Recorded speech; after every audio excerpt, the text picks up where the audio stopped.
All right, I believe we are recording. So does finance officially have to call it to order?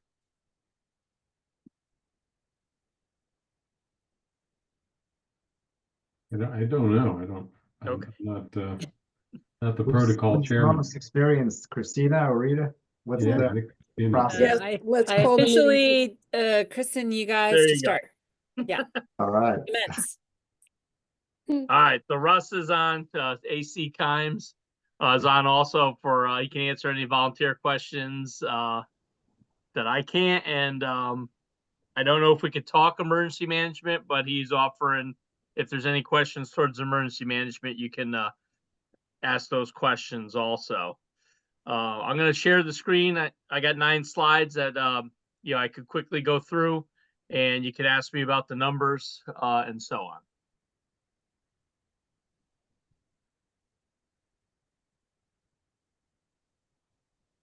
So I'll even leave it here and not go into present mode. So just everyone can see it, right? Okay. Mhm. Yeah, so just the goals and objectives as we've been doing. So those just the numbers. So still a whole bunch of pub ed. We're bringing on a lot of volunteers right now, which is good. So that's good that we're getting the people, putting a lot of effort into training them. So that's taking some time and some money as we do that. But it's a good thing. We're actually running a class in-house right now, which is hugely beneficial for a combination department. Implement online training, which I asked for last year, and we're continuing on. So that's adding some hours to training, which is good for our ratings in the industry. Okay. And our numbers, we did just over 1,200 calls, 1,237 this year. It breaks down to about the same. We're still about 51% alarms coming in, which a lot of those are caused by something that is that causes an alarm to go off. I wouldn't call them malfunction. So still pretty busy on a daily basis. Did have a couple fires this year. We had 600,000 in property and contents loss. But based on that, and we got a run coming in now. Based on that, we of those properties and other places that we went to for something, we went to over 71 million worth of houses and businesses that's taxpayer money there that we protected. So those are the assessed values of the places we went to and actually did something. So a burned up outlet, electrical problem, furnace malfunction, that it was smoking up the house, fireplace malfunction.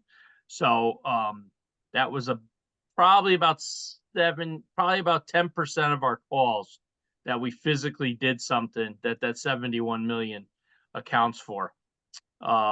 What we also did this year is about 30, actually almost half of that was town property that we responded to that unfortunately had some damage or had incidents in it. So West School being one of them. We went to Avalon. We had an incident in Avalon and at Millport, which had some damage. So we did do probably about half of that 71 million was of town asset value. And two, Yep. Did you say 2 fires? Was that the? No, our fires, we I don't have the exact number here. We had structure fires, we had 48, I think was my number. I'll have to double check that. I'll have that for the meeting. 48 deemed structure fires. 3 of them with significant damage, in the tens of thousands. One was close to 400,000 in damage over the summer. So late spring, early summer. So, but the way United States Fire Administration asks for the reporting, we actually had 48 fires that would get reported as fires. So definitely significant, that had some type of damage in those 48. but So, only, so what's, I'm just curious, like the real low end of a deemed fire, somebody has a kitchen stove that, you know, their dinner correct. is So, flaming, or I'm just yep, if curious. they had a about one of them. fire, a stovetop fire, I could actually have a fire with no damage. If the pots and pans are worth nothing, you know, so we could have a, reported fire, and we just actually had one, last month, and it was a kitchen fire, came in as a kitchen fire, and it was just stovetop, grease in the pans, no, damage to any of the surrounding cabinets or anything in the kitchen. So that really the fire damage ends up being zero for that, but it's still a reportable structure fire. Got it. So that's the United States Fire Administration, how they ask for it. Do you guys have a list of town properties that you had to go out to and the damage? Asking because if Tiger and these guys come before the Board of Finance and ask for repairs or capital investments or not, then we know which ones may be prone to or require some kind of maintenance and overhaul. Yeah, we could definitely bring that up. I can tell you what the biggest one was, West School. You know, West School was the art room. That we had the fire in December. Avalon technically was not town owned at the time we had the incident. Millport had minor damage for a kitchen fire, oven fire. And I honestly, I don't think the town really owns Canaan Parish. It's the housing authority, correct? I think that's the, I think it's the, you know, if we're considering that, but that was a broken sprinkler pipe, for Canaan Parish. So those are the ones that we physically did something. One was not technically a fire. The other three were fire, that caused the damage. Okay. Chief, did you have any electric vehicle fires? No electric vehicle, not an EV fire. No, Okay, thank no, you. no electric vehicle fires. I'm trying to think if there was even a battery, anything related to a battery. Not this year. We had a DeWalt drill battery that caused the fire, but I believe that was in 23 that happened. So, but We've been and fortunate that that was carelessness. yeah, ahead, the Russ. incidence has been low, and yeah, this year I can't recall any either, Chief. Yeah. And even with the kids on bikes, we haven't had any bikes, knock on wood. We had no bike issues yet as far as fires. I know we have other issues with them. Yeah. So those are the numbers. I'll clean them up for the presentation, and I'll get those accurate numbers. Here's what we're working on for 26. So we're still evaluating against national metrics. We're continuing the pre-plan, all the occupancies with our records management system. The fire marshal's office does life safety inspections on an annual basis or sometimes biannual.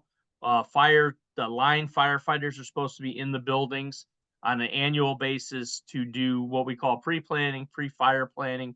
So that is, you know, continuing along. It's not easy to get them all done in 1 year. So we continue to work through that process. So that'll be ongoing, but it's starting to pay off a lot with the information that we're putting in the records management system. You can see on the bottom of the slide, that's a screenshot from, it's actually Waveney House. And that's one of the buildings that got pre-planned, and when we put information in it. This is what the apparatus will see when they're going out or the firefighters within the apparatus will see. So good info that's getting in there. And then our continued work toward our firefighter health and safety with all the cancer laws that came out, looking at our water supply infrastructure and our rescue capabilities as we continue forward in 26. So here are the numbers. The operating budget came in at 4,789. We got a 2.85% increase, 132,000. And most of that's driven by the overtime and the salary. So I did a cutout of the spreadsheet And we are going into contract negotiations in July, so we don't have a hard number of the pay increases, but we put in 2% into the line item to hold that, so we know what's true to the budget. So this came from finance to say put into 2%, so we have some of the money allocated to the department, knowing that we're going into contract negotiations. And then that covers our 24 firefighters, career firefighters, myself, the fire marshal, one assistant chief, the career assistant chief, and then 25% of Russ's salary in the emergency management office has come over to my budget, because Russ is our new fire inspector and backup investigator to Paul Payne. So he just finished I won't say a brutal class, a grueling class over the last few months. And, we have another person out there inspecting, which is the best way to save lives, to be out in front of it and catch the problem before it starts. So that's Russ. And then you can see I did reduce, hopefully I won't have any retirements that are unpredicted. So the salaries OT line, which is kind of when we have a vacancy or shuttling apparatus, people's funeral leave and so on. So I gave a 50% reduction in that. Holidays and vacation, they stay pretty current. It's I took into that 2.5% increase, 2% increase coming across.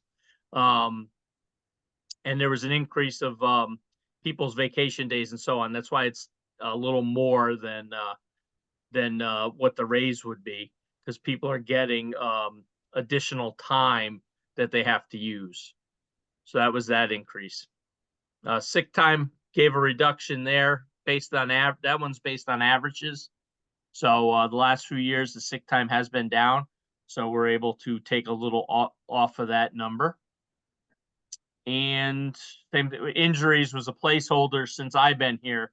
So working with HR, we felt comfortable reducing it down. It takes into account, a few weeks of if someone gets a long-term injury, it'll cover that. And then, hopefully offset what Kerma, the insurance company, gives back. And then there's an increase in the training salary. That's an overtime line for training.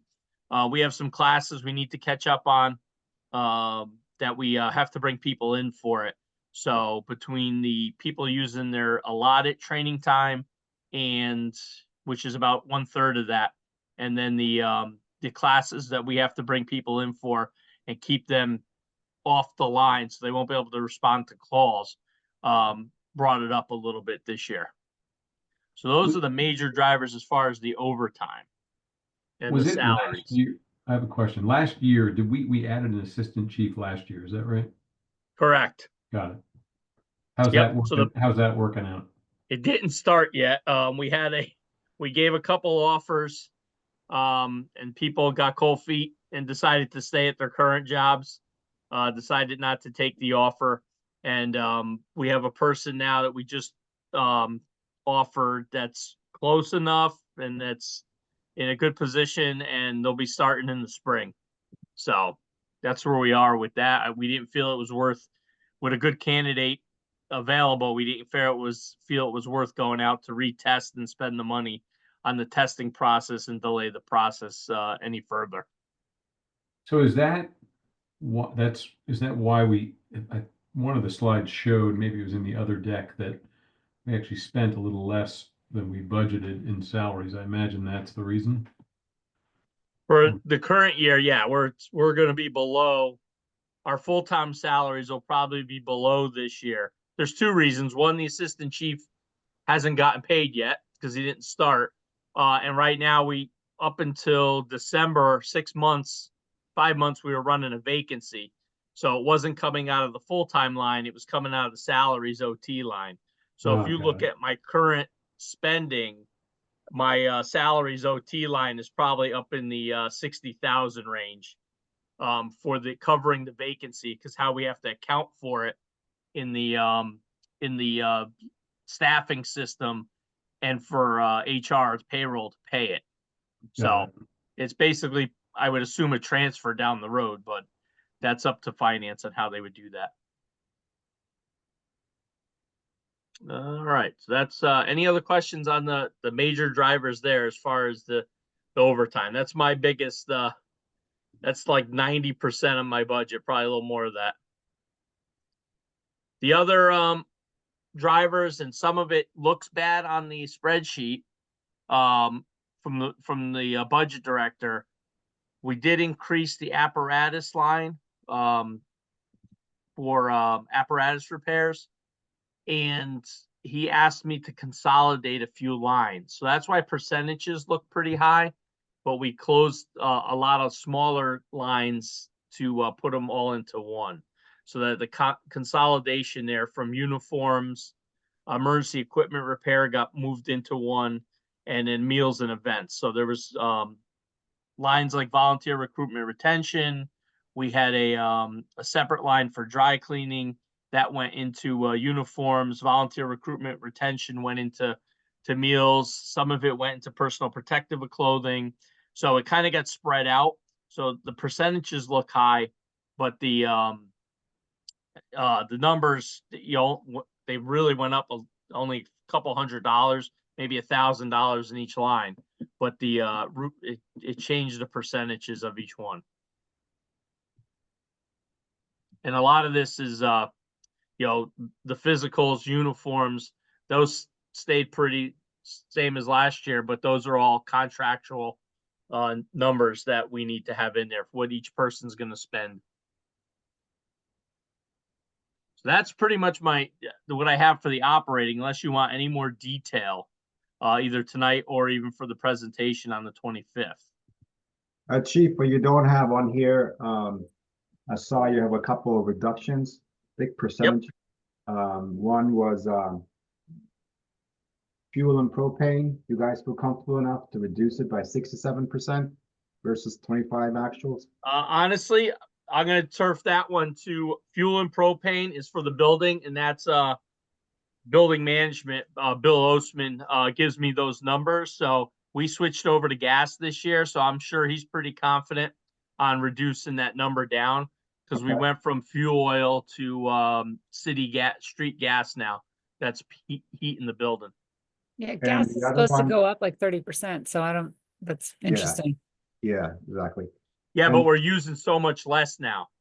So it's so much more efficient. That could, I'm not the boiler guy, but because it's an increase that hasn't happened yet, but it is planned to happen. So I'm assuming you haven't incorporated that increase into the budget. I would imagine. I could mention it to Bill and just remind him of that, but those numbers come from him for that. But that's the main reason. That building is so much more efficient now on the gas than it was on the oil. Yeah, but Rita, they put 67% reduction in fuel, oil, propane, and a 6% increase for gasoline, oil.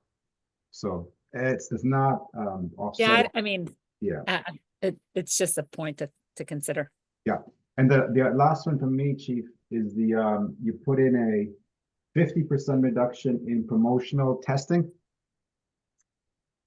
Promotional. We had a reduction in that one? Yeah, 15,000 was, an increase.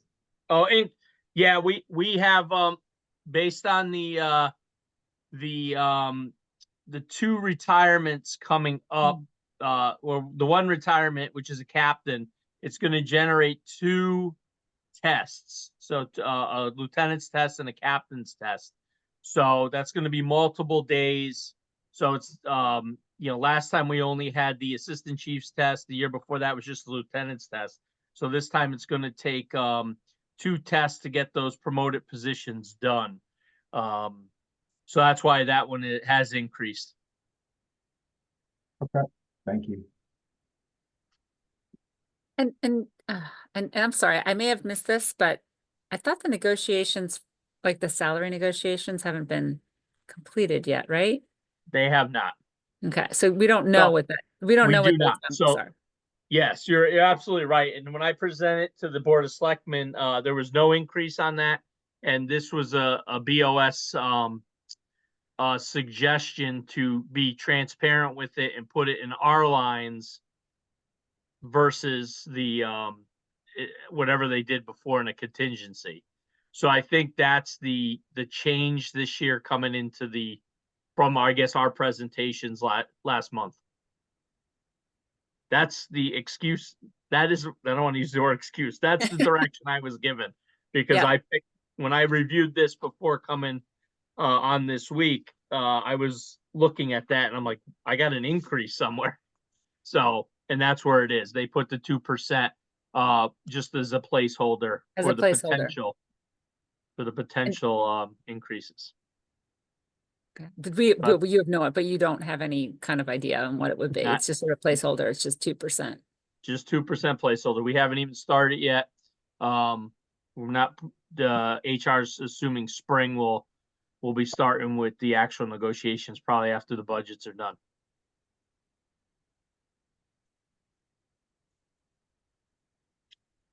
Anything else on operating? Not for me. Hearing none. I'll jump my capital, which is always what I consider a big one. But we are for this year FY26, the big one we're asking for and that they put into the bonded category, we need to replace our SCBA. So we're at 17 years right now. So we've definitely gotten our life. They usually say 10 to 15 years. Most departments will push 15. So we're at 17 years. We did put in for a grant for it. That's why I have it highlighted. I'll keep my fingers crossed as always. But if we get the FEMA grant, then we would only spend about 25% of that 450,000. But we honestly need to be in a position to replace the air packs. They're costing probably, I would, from last year, last year's cost just on air packs was 10% of my request here. So this is a FEMA grant. FEMA grant? Yeah, good. I don't think it's happening. Just kidding. Yeah, well, yeah, we're all watching. So yeah, It's going away, this yeah. this I'm is pretty the sure it's assist- probably gone. the what? I said, I'm nothing. It's I know. nothing. The And- assistance to firefighters grant, which they probably won't start to look at them until the fall anyway. But they usually get awarded in August, late August, and then into September.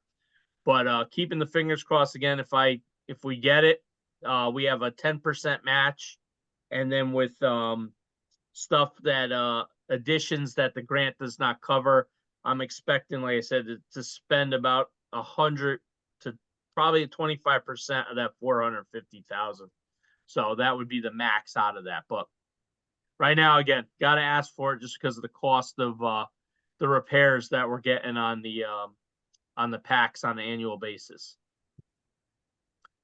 We also did move the pickup truck, the utility. I had that in FY27 going into last year. We're getting strong guidance from Highway that the underside, this is a 2007 pickup, that the underside's rotting out, the body's starting to rot off the frame, and it's having some engine problems that they don't want to put the money into, so they've asked me to move it up. So that's what the 105 is.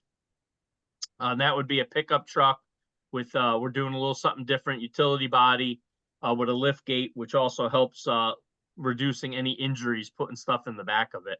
So after fires and trainings where we have to lift heavy stuff up. And this isn't a normal pickup truck. This is like a fire pickup truck or. Well, it'll be decked out with lights and it'll be a response vehicle also. But it's a That's why pickup truck. Yeah. It's a regular pickup truck, and it'll have a kind of like what you'd see where contractors have boxes on the back that they can work out of, and a lift gate. And to the chief's point, the hose, you think after a fire, you've got hundreds of feet of water saturated heavy hose. So by preventing injuries, you're potentially saving a lot on overtime covering for injured firefighters. So it's an open back truck? Yes. Yep, F-250 so- or F-350, something like that. Yeah, it'll be 6-foot bed. We need the larger cab for people with gear on, but it's a 4-door pickup truck that we would look at. And the chief is being kind. The folks at the shop at the highway said it's basically the bed is held on by flakes of rust, and that we needed to move this forward. I looked at your PDF presentation and with the vehicles and the trucks, and I mean, I can't say that the fire department is blowing the money on fancy vehicles every 3 years, right? This is 2007, 18 years. Service life was 15 years. I mean, I commend you for Thank you. still The having. guys do a great job on maintenance and taking care of it. So Yeah, hats Yeah. off to them. yeah. I mean, yeah. From my side, from a capital perspective, replacing that vehicle, it's necessary. Absolutely. And then the tax supported there for FY26, really just the usual things that our 10-year replacement program for personal protective equipment. So the number of sets of gear coming up. Again, I average for seven sets of gear every year. Some years it might only be 6. The next year it could be 9. Helmets, gloves, boots, and so on is in that PPE. Minor radio additions and battery replacements, hose, equipment, tools, a lot of small stuff, but it's all capital. So gas meters, ventilation fans, different thermal imaging cameras are all lumped into that 15,000. They all meet the capital definition because they're going to last us for 10 years. So that's where the 15,000 comes from. And we got the water supply on there, for dry hydrants as fire marshal, and as we continue to work with the highway to add ones that we can get in there, and then looking to outfit the firehouse with security cameras in the public locations. So that is the 26 request of 664,500.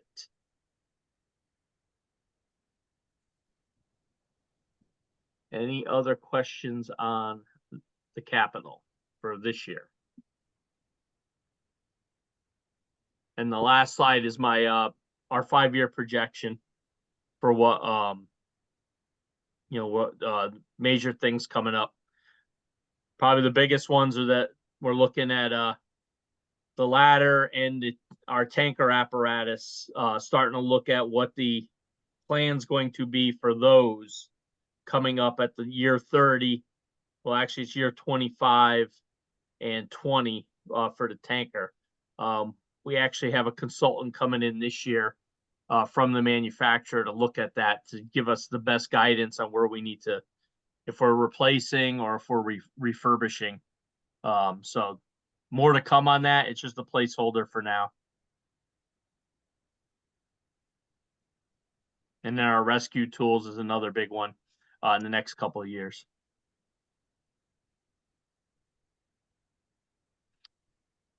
So that's my 9 slides. I'll take any feedback, especially going into the 25th.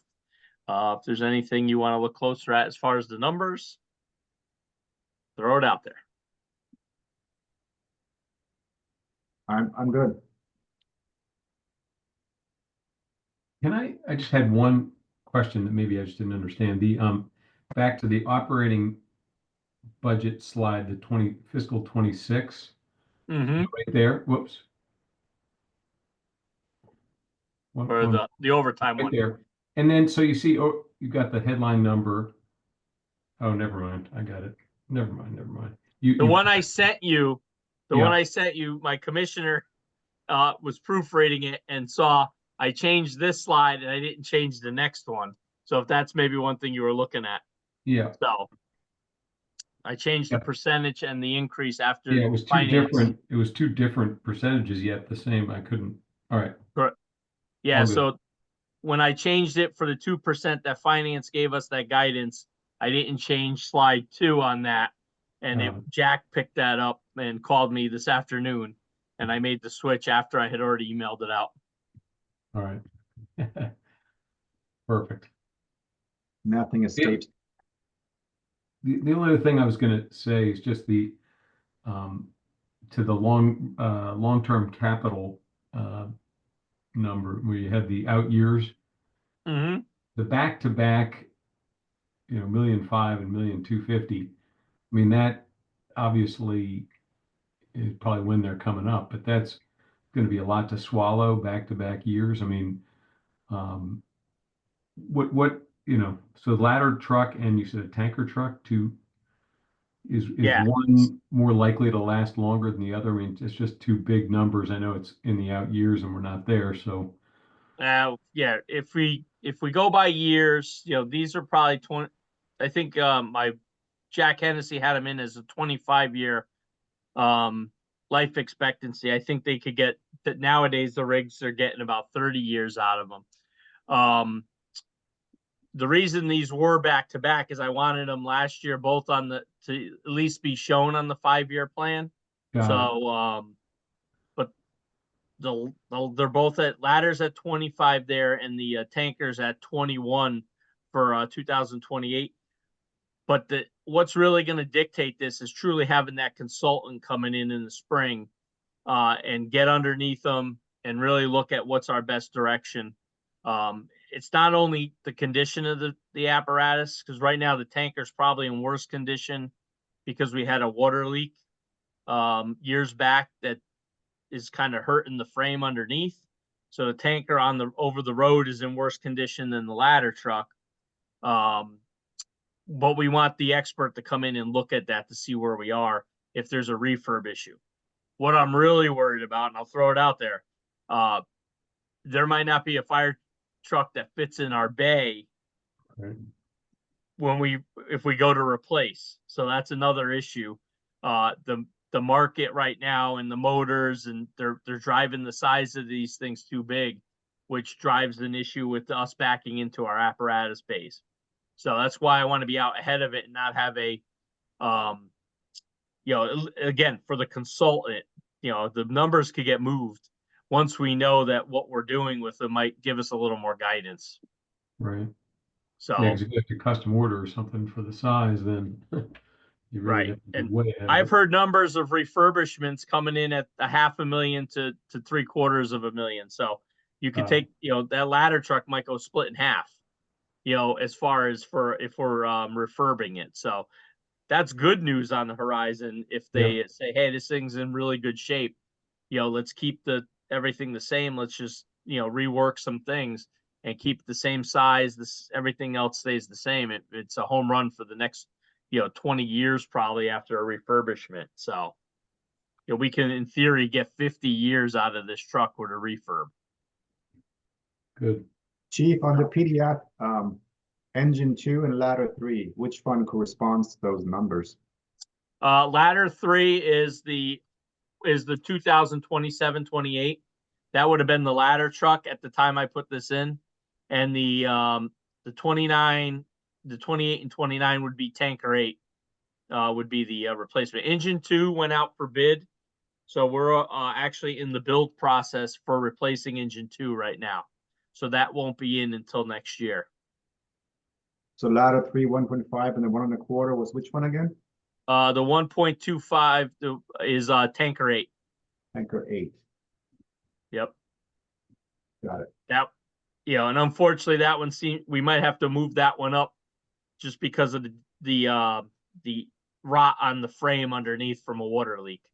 So that's where I want that consultant to really take a good look at it. Okay, that's why I was confused, because that one says scheduled replacement 2032, but you said it hasn't had that leak in the issue that's rusted. Yeah, I should change it in the annual report, because I just don't. I really want that consultant to get out there to look at it and see how bad it really is. We're hearing it from our vendor our vendor says, oh, there's a lot of issues underneath, but we want somebody coming from the manufacturer to say, yeah, this thing's gonna give us 5 more years, it'll give us 10 more years, or what their professional opinion is. Yeah, but sounds like Bob's concerned with these being concurrent years, you should be able to move one at least a little bit. Okay. Yeah, definitely. And I know, and again, last year, if being 5 years out, because I knew the tanker was in a little bit of disrepair, I moved the tanker up just so it showed up on last year's 5-year replacement plan.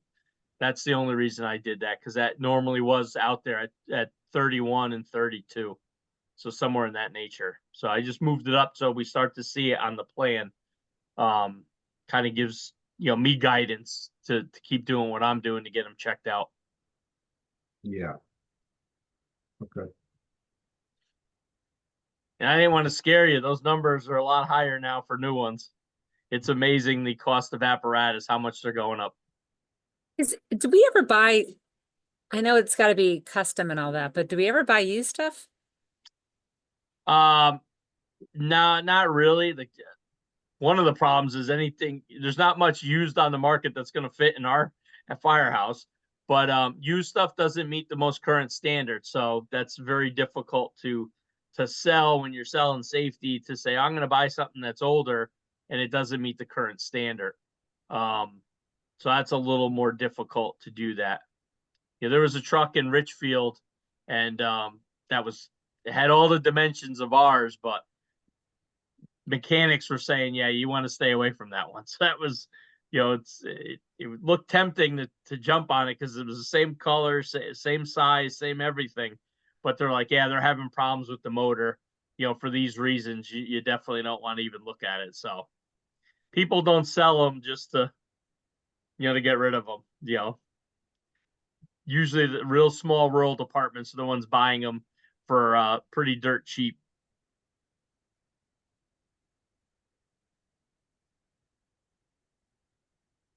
Just out of Any other questions? curiosity, what were they asking for it?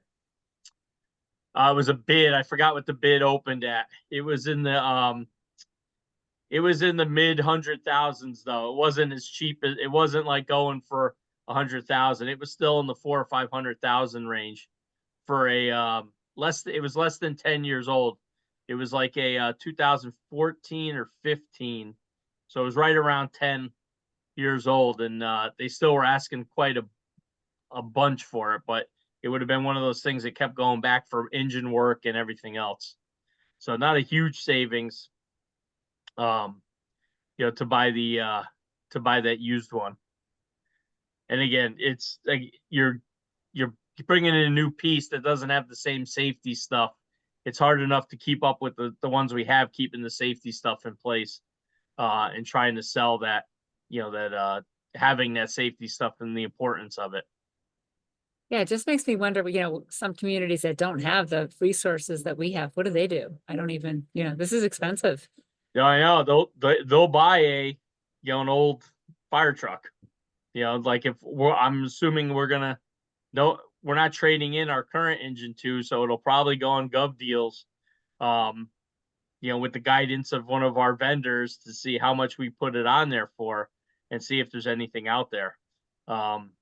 Yeah, it's a shame for some of the small places, but they'll buy one that's not NFPA compliant, not as they're not driving as much, they're not worried about the the motor when the check engine light comes on and so on. So their call volume's a lot less. So a lot of reasons why they buy some older ones, but it's a tough decision to do that when you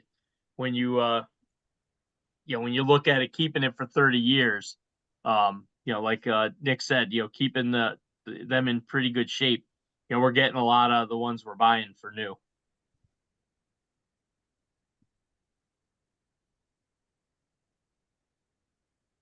Any other questions?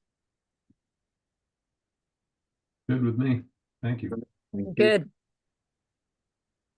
All right. Well, I will see the Board of Great. Finance on the 25th, and Town See you. Council the week after that, or the month after that rather. And again, if your committee has any other questions, Rita or Christina, just let me know and I can Yeah. jump on again. Not a problem. I am no longer the liaison of fire. You're on the I have list. it. It's like my, my love. I for know it. How's your public son? Your son? safety. Is he And I wanted okay? to see you, Albie, but I yeah, know. but Christine, Your son's doing okay out there still, or what's that? your son, right? Is California, so he's Yes, all well, good he's with all the actually no in fires. Idaho. So I just, you know what, Okay. that Albie, we had a great visit. We went to he's in Caldwell, Idaho, and my stepson took me through this the entire. Well, first we did a tour of his what is it called, the fire station, and then he did a complete tour of one of their trucks and all of the different compartments and all the equipment, and it was all pristine. It reminded me they keep, I think, like fire stations, and you guys do a really amazing job at maintenance and keeping everything pristine, given all like the fires and stuff that you're involved in. So it was really cool. And I told him I was going to come back and good to hear. brag about Caldwell. Very good. I bragged about New Canaan there. Good, excellent. Bring a patch next time. You know what? So, I should. Yeah. Yeah. So good. Yeah. So any other questions for them guys? Yeah, just let them know. I'll jump on if they want to again. Before the town council meeting. Thank you. Do Thank you you, All wish, right. Abby. Thanks, do you Ross, wish Albie. to see, do you wish to see emergency management, or should we do that another day, or we just go straight into the Oh, no, meeting? I didn't. Well, yeah, we probably should. I didn't realize. Yeah, I didn't know. Wasn't sure. I know it wasn't on the agenda, but I'm here. So if you wanted to see it, I can do that. That would be great. Thanks, Russ. All right. Okay. Let me know when you can see the screen. See it. We see it. All right. Taking my fire helmet off and putting my emergency management suit on. Budget request FY26.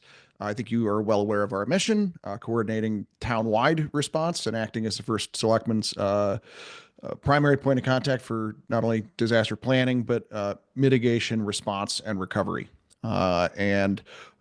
Some of the big accomplishments for the year, and I'll keep this brief because I know this was scheduled to go till 8. One of the big accomplishments is increased communication. So as you may or may not know, we use Everbridge for our emergency callouts when I call folks at random hours saying that power is out or there's flooding or ice storms. And I brought to the table the recommendation that since we're paying for the tool, and Deanna was looking to launch her newsletter, that we should leverage Everbridge for that, but additionally, we should allow it, increase that for all of our department heads to be able to have increased transparency and communication with the town at no cost, and also fully self-service. So I spent time creating the templates and creating self-service. So now you see and regularly get updates from everything from Public Works to the police, fire marshal, the health department, amongst others. So that's been a big win at no cost, leveraging and expanding our use of an existing tool.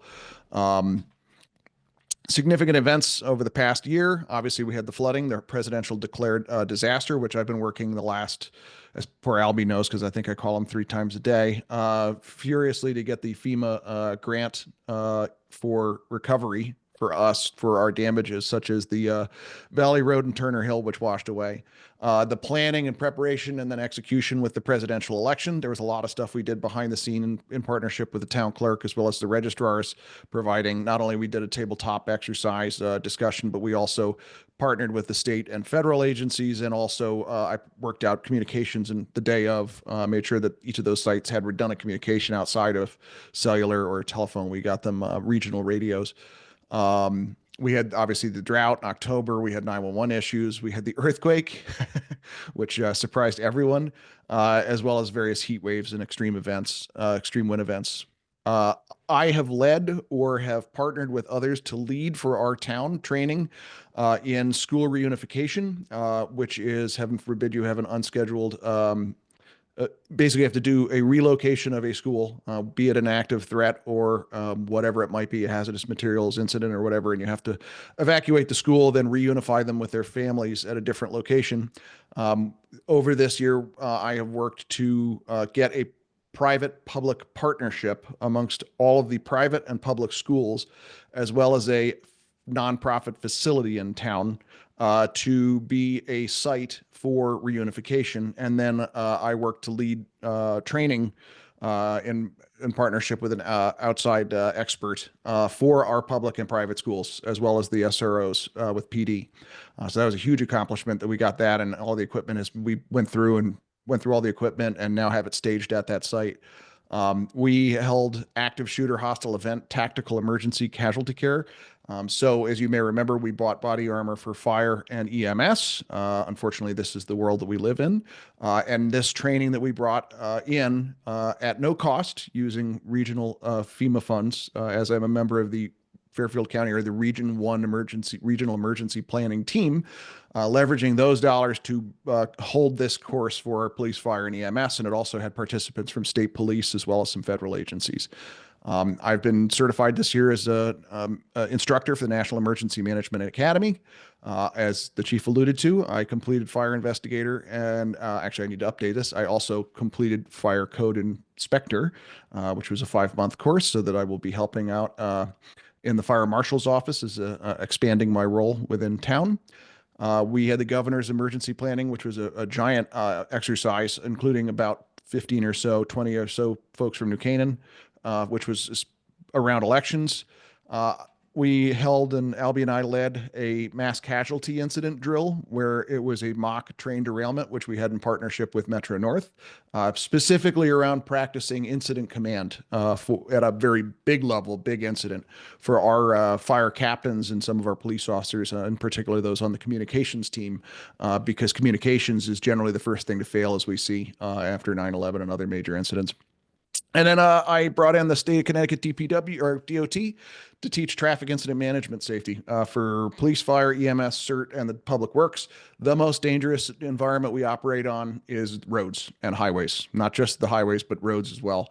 So a safety mitigation exercise, a safety exercise and mitigating a threat through training for our folks. So here's some pictures of the active threat training that we did with state police, fire, EMS. Again, some more of that.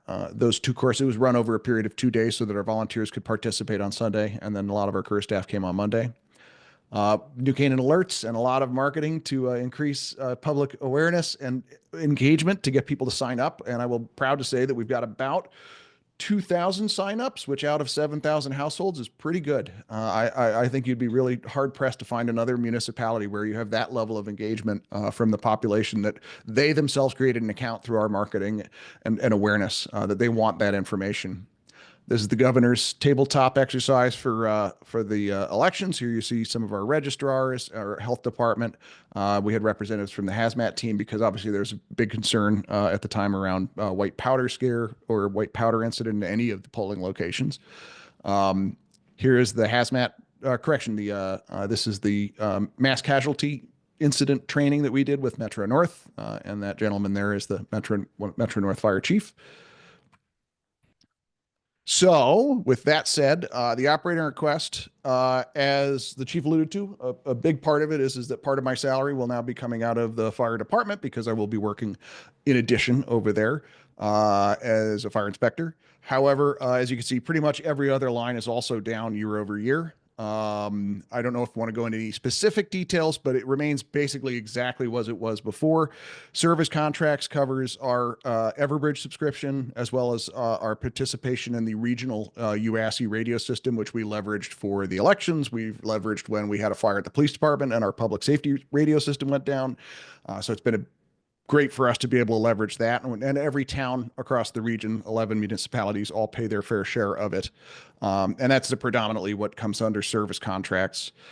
Training is down from 5 to 2. And the reason for that is I've been very successful finding free training through FEMA, through the federal government, through Texas A&M, and through regional dollars. So really, basically saying we don't have to pay for instructors. Let's just make sure we have funds to be able to feed the people that are there, because if you don't feed people, people don't show up, generally speaking. Repairs is flat 2,000, and that is because we are the custodians for several regional assets, and the benefit of that means that we get to use them if we need them. That includes all of the big orange sign boards. Two of those are owned by the state, and we get to use them every day all over the place. And also we have a animal shelter trailer and a person shelter trailer that we are responsible for keeping the upkeep and keeping them deployable. Meals and events, again, that's, sorry, I should have said that training is for materials for bringing people in, and meals and events is up because of the fact that the reality has been I haven't been spending the money on training. I've been spending the money on coffee and food and for the events, which now every year I've been holding more of them, which is good to be able to feed the participants. Voice and data is fundamentally flat, and the biggest part, it's down $500 because, as you remember, our deputy director was removed in last year's budget, so it's just me. So his one cell phone is down. And then the remainder of that is our part of the WAN, and the big one to that is the Starlink. It's about $3,000 a year. We have one Starlink satellite dish, as we know that we've had constant, I hate to say it, feels like every 3 to 6 months we have internet issues, whether it's Optimum or Lightpath or someone else.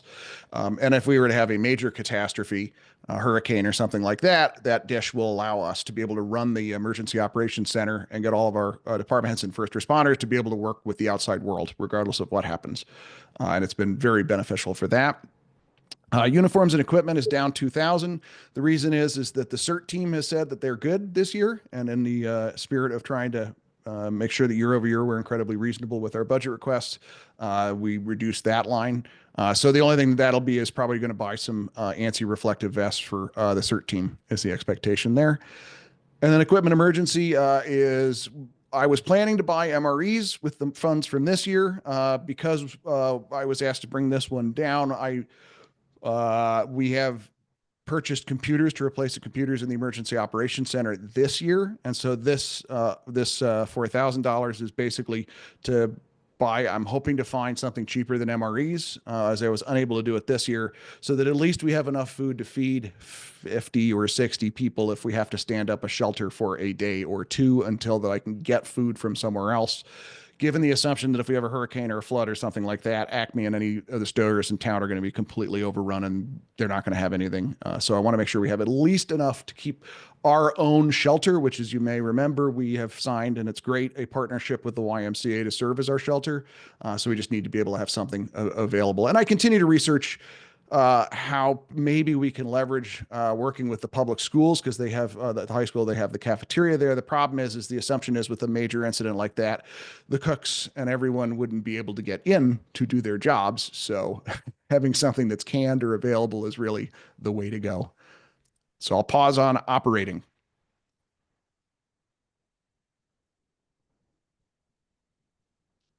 There being no questions. Can I ask you a question, Russ? Yes. Are we paying the YMCA anything for them? Nope. Nothing. Okay. Nope. I mean, they were partnered with us. Obviously, they received some of the ARPA funds for their cogeneration plant, which the benefit of that means that one of the terms of that was that it has to have a generator capability that's sufficient to run the parts of the building that we're going to use as a shelter. And when I worked with our council to draft the memorandum of understanding, attached to that as an addendum, I created a map of the YMCA showing the specific sections we would want to use in 3 different levels or phases, size of use of the facility. And they part of it is that we'll power those sections, so we know those will run independent of whether Eversource is running or not. Okay. Thank you. All right. Any other? Good example of doing more with less, though. Kudos. Hey, we're doing what we can. I try to remind folks I'm a taxpayer. I live here, so I get it. Capital is actually only one item. So initially, I had in for this upcoming year's request, Motorola tri-band radios. I was purchasing 3 a year, where we have 6 that will have been purchased by the end of. Well, if they, as Halby will attest, if we ever see them, I mean, we ordered them a year ago. It's taking forever. I removed that because I think we're good with the number that we'll have. 2 of them will go into the police chiefs, and those tri-bands, for those who don't remember, allow us to speak to everybody around us. We are not on the state radio infrastructure system, and it would be a tremendous amount of money to move to it. So the path we have chosen is to arm our senior leaders with this communications capability. So Albie's getting them for the fire department. The chiefs will have them. The police chief will have them. And then I'll have 4 in stock available to give to, whether it's Brian Litzy or whoever we need at that event. I'm good with that. So I removed that from this budget. So the only thing that's in capital this year is the Motorola hardware and software update, which is year 5 of 5 of a contract to maintain our public safety radio system infrastructure. And that's police, fire, EMS, public works, and CERT all share the same radio system, which we own. And this contract with Motorola provides advanced replacement of hardware because servers and switches and things like that become outdated, and or the software versioning is so new that it doesn't work with the equipment. So this contract replaces both the software as well as the hardware proactively, and also allows, it covers 24-hour on-call response from Northeastern Communications, who's the Motorola vendor, to fix any issues we have with our system right when it happens. That contract's on its last year. I have, so over the next 6 months to a year, because again, this is the 25-26 budget, I'm going to be pushing Motorola to get what the next 5-year will look like. It pains me to say as a first responder, I really in my heart believe we should move to the state radio system. For a number of reasons, because of the fact that we can talk to our neighbors, interoperability, it's monitored 24/7. There's a ton of reasons, but it's going to cost us $3 or $4 million to do it. And it's just not reasonable after we just invested in our own radio system in 2019, 2018 to do that. So in the meantime, my recommendation currently is to continue to keep this contract in place such that we keep our system up and running that we own. And then I'm going to continue to explore. I was pushing Westcog, and I haven't heard back from them to see if they can find funding opportunities, be it through the state, because the state should be enabling us joining their system because it's beneficial to them as well, and or federal dollars. Although I think, as Rita correctly alluded, I don't think they're going to be any of those. So I think that'll be it'll be a tricky dance. We don't know, but it'll be a tricky dance. So I'm working to try to find alternative sources of funding to make it less of a hit for us to move to that system. Because in my heart, that's where we should go. We absolutely 100%, 1000% should go there, but it's a big capital ask. But in our defense, Russ, that we're preaching buying the hardware, the portables and the mobiles that are capable of that system down the road. Yep. So the number won't be as big when we do switch over. So correct. We're all That's good doing for thinking that ahead. with our new apparatus and so on. So we're trying to, at least on the fire front and EMS as well. I just talked to EMS. Troy Haney at EMS, and they're doing the same thing. Not for every one of their individual EMTs, but for their trucks at least. They're getting these types of radios so that we kind of take little bites out of this over time. Stuff that'll be compliant, or be not compliant, be able to work on their system, because it's a different band, so you need different hardware to do it. And the numbers that I put in there is a complete guess. I think I just took the existing contract and put a plus 12%. I know it's big, but in the world of crazy inflation and everything else, I just literally took it and added a number. I will adjust those out years once I have a actual quote from Motorola, which I hope will be less than this. And that's it. Just one item. Great. So I just want to take a moment to thank all you guys for the work that you do, whether it's EMS or, to a lesser extent, the fire department. It's a role where if everything goes right, people aren't always noticing, right? But we count on you to be ready for anything, even though we hope nothing's going to happen.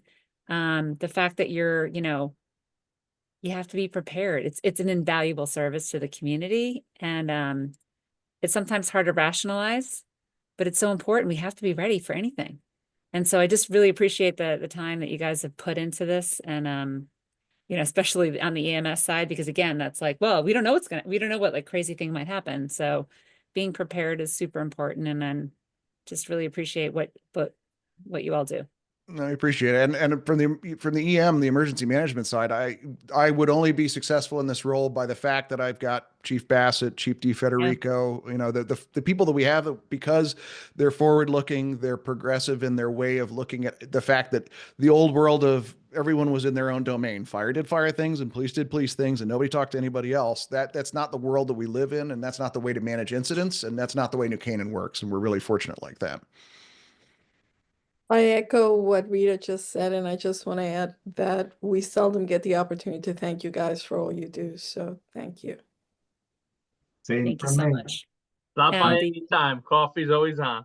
I know, I actually do. I'm tempted, but when I walk by, I just want to stop in, especially since, in. I will, you know what I will. I'm going to have my son send a patch. You guys should, All right. I think it'd be cool.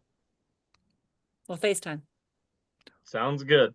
Well, everyone be safe tomorrow. Stay off the roads unless you have to be on them for some emergent reason. Otherwise, it seems like it's going to be one of those mornings to not drive around would be our recommendation.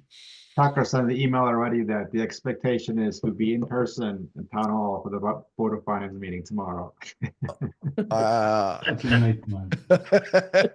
Well, I would hope by then the roads would be cleared. Tiger and his hopefully team are it'll be incredibly good. frost. By then it'll be fine. It'll be raining. Yeah, I hope so too. Thank All you all. right. Thank All you right, so thank you much. so much. Good I evening. guess night, we're guys. officially adjourned, right? We're adjourned. Ding, There you ding. go. Second. Thanks, Yeah. Albie. I'll stop. Thanks, Russ. Great night. Bye. Bye. Be safe. Here. Take care.